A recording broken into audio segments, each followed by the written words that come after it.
자, 오늘 한세 여호수아 26번째 시간입니다. 이 산지를 내게 주소서.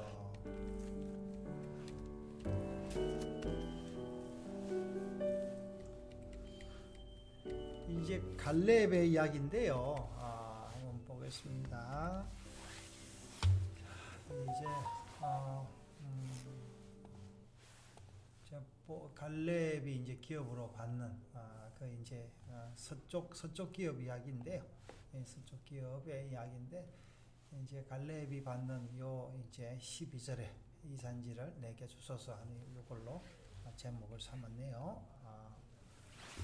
요단 동편 두 지파 반에게 분배된 기업은 이미 모세가 인도하던 광야에서 정해진 것이 성취된 것이기에 약속의 땅에서의 기업 분배는 14장부터 본격적으로 이루어지고 있다. 14장에서는 레위 지파와 유다 지파의 기업 분배를 시작하고 있다. 레위 지파는 여호와께서 그들의 기업이 되기 때문에 약속의 땅에서는 기업을 받지 못한다고 여러 차례 말씀하고 계신다.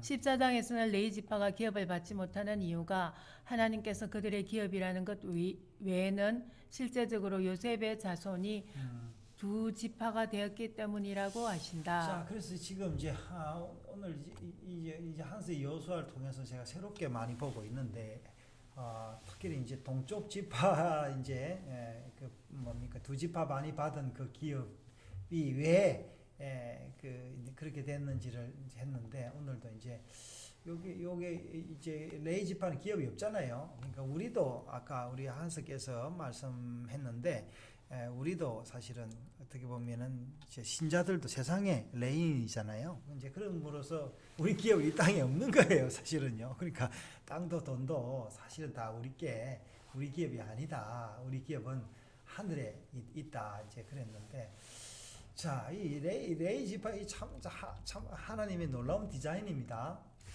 우리의 삶 속에서도 누군가가 레위 지파가 되었기에 내가 기업을 받았고 또 내가 레위 지파처럼 눈에 보이는 기업이 없다면 나 대신에 누군가가 기업을 받았을 것이다. 그러므로 우리는 항상 레위 지파로 살아가는 그 누구를 나와 함께 살아가는 공동체의 일원이라는 것을 인식하고 이들을 나의 기업으로 섬겨야 할 것이다. 하나님께서 이들의 기업이 되심으로 하나님께서 책임지실 것이라는 생각에 우리들의 섬김이 필요 없다고 생각한다면 우리들의 공동체는 곧 붕괴되고 말 것이다. 이게 지금 무슨 말입니까? 조금 설명이 필요하네. 일반적으로 안 믿는 사람들이 그가 믿는 사람들한테 하는 특히 목사님들한테 하는 이야기가 너들은 하나님이 보살펴 주시기 때문에 뭐 다 알아재 주시기 때문에 뭐 내가 안 도와줘도 되지 않냐? 뭐 이런 얘기를 하잖아요. 그런 이야기입니까? 이제 그래서 섬김이 필요 없다 생각하면 안 된다. 이제 근데 뭐 안 믿는 사람 어떻게 섬겨요? 이제 우리끼리도 그런 거예요. 우리끼리도 이제 신자들끼리도 어떻게 해요? 서로 나누다 섬기라 그랬는데 하나님 다 알아서 한다. 이거는 하나님 주권이 이제 누굴 통해서 이루어지느냐? 우리를 통해서 이루어지는 거죠. 그러니까 우리가 이 땅에 있는 것은 우리가 이제 봉사할 일이 있다. 이제 사역할 일이 있다. 이제 이것 때문에 있는 건데, 그러면 우리도 놀고 저것도 놀고 뭐 하늘에 와서 천사들이 다 돌봐주는 게 아니죠.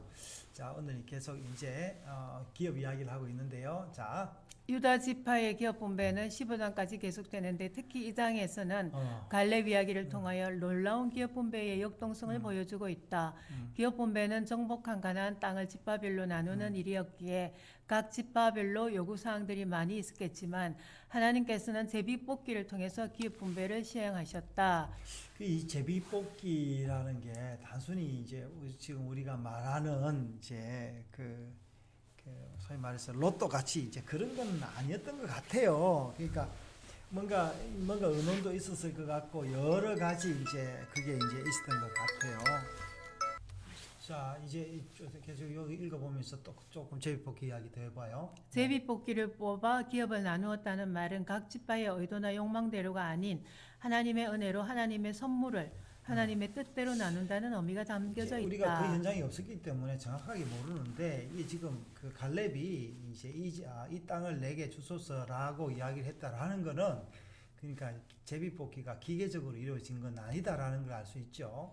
그런데 놀랍게도 약속의 땅에서 첫 사건인 유다 지파의 갈렙에게 주어진 기업 분배는 제비 뽑기가 아닌 갈렙이 믿음으로 요구한 대로 주어지고 있다. 자, 이제 이게 제비뽑기가 아니다라고 이야기하는 것도 그런 것 같아요. 그러니까 제비뽑기라는 지파의 땅 나누기의 여러 모양들을 이야기를 해주는 것 같아요. 네. 유다 지파 갈렙에게 주어지는 기업 분배 이야기는 한 개인 이야기이기도 하고 한 지파 이야기이기도 하다. 그리고 과거의 이야기이기도 하고 현재의 이야기이기도 하며 미래의 이야기이기도 하다. 청년의 이야기이기도 하고 노년의 이야기이기도 하다.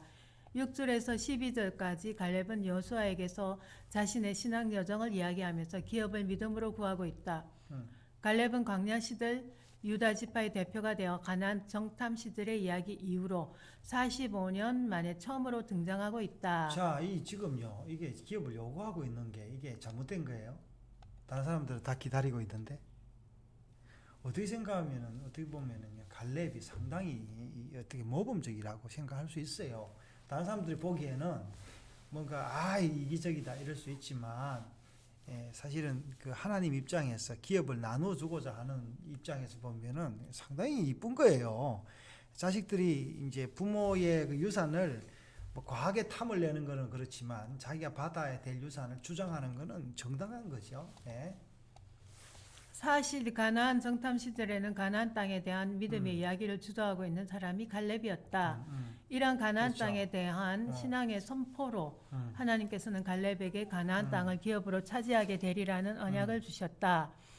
이 언약 이후로 갈렙은 지금 가나안 정복을 마치고 땅을 분배하는 시간까지 45년 동안 표면적으로 드러나지는 않았지만 갈렙은 동일하신 하나님의 은혜로 살았고 충성했다고 고백하고 있다. 이제 갈렙이 민수기에서 이제 12정탐꾼 중에 한 사람이었죠. 갈렙과 누구였죠? 여호수아만이 이제 믿음의 보고를 했던 그 이야기. 그게 그때부터 45년 동안 한결같은 믿음을 가지고 있고 갈렙은 그의 고백 속에 여호와의 이름을 따라 살았음을 강조하였고 여호와께서 말씀하신 대로 기업을 요구하고 있다.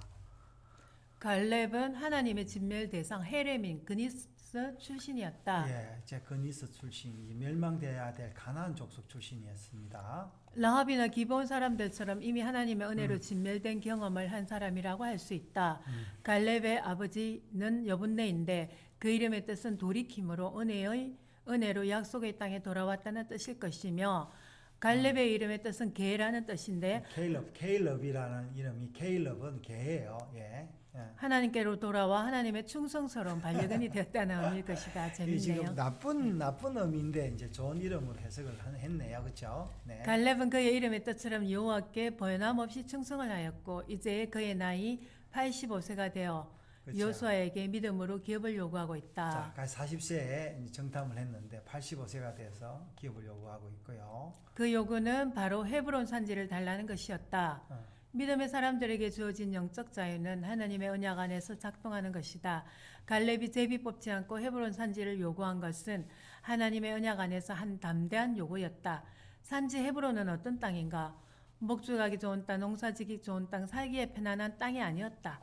이 땅은 조상 아브라함이 그의 아내 사라의 매장지를 위해 가나안에서 처음으로 이 땅을 매입하여 등기를 한 땅이었다. 자, 우리가 지난주에 이제 그 헤브론에 갔는데 결국에는 못 들어갔습니다. 이 땅을 두고 너무 경비가 삼엄하고 그래서 참 여러 가지 이유 때문에 못 들어갔는데 이 땅을 누가 달라고 했다고? 갈렙이 달라고 했습니다. 그리고 이전에는 아브라함이 족과 롯과 헤어지는 이곳에 와 거주하며 제단을 사온 곳이기도 하다. 아브라함의 아내 사라의 매장지일 뿐 아니라 아브라함과 이삭, 야곱, 레아도 이곳에 매장되었다. 족장들이 매장된 장소이지만 결코 죽음의 장소가 아니라 하나님의 언약이 살아있는 장소이다. 족장들의 하나님은 죽은 자의 하나님이 아니요 산자의 하나님이시기 때문이다. 이후에는 다윗이 예루살렘으로 도읍을 정하기 전까지 이 헤브론에서 7년 6개월을 다스린 곳이었다. 그러나 이 땅은 여전히 견고하고 대적이 많은 땅이다. 계속해서 하나님의 은혜와 임재가 필요한 땅이다. 지금 갈렙은 하나님의 언약의 말씀이 살아있고 하나님의 통치가 있는 그 땅을 믿음으로 요구하고 있는 것이다. 오늘 교회가 가장 원함이 되어 하나님께 믿음으로 요구하고 하나님께서 기쁨으로 성도에게 나누어 줄 기업의 땅은 어디에 있는가? 자, 이 산지를 내게 달라고. 참 이런 담대한 이제 믿음의 요구가 참 우리의 기도가 되어야 될 줄 믿습니다.